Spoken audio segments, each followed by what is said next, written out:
Bismillahirrahmanirrahim. Rahmet, mağfiret ve bereket ayının ardından bir bayrama daha ulaşmanın huzurunu yaşıyoruz.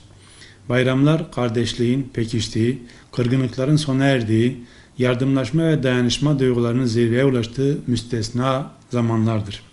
Ne var ki bu bayrama başta Filistin olmak üzere İslam beldelerinde yaşanan acılar ve saldırılar gölgesinde giriyoruz. Masum sivillerin hedef alındığı, çocukların, kadınların hayatını kaybettiği bu zulmün bir an önce sona ermesi, adaletin de insanlığın yeniden hakim olmasını Yüce Rabbimden diliyorum. Bayramın ruhuna uygun olarak mazlumların yanında durmayı, kardeşlik bilincini diri tutmayı hep birlikte başarmalıyız. Dualarımızın, dayanışmamızın ve gayretimizin zulmün sona ermesine vesile olmasını diliyorum. Bu vesileyle başta İzmirli hemşehrilerimiz olmak üzere aziz milletimizin ve tüm İslam aleminin bayramını en kalbi duygularımla tebrik ediyorum.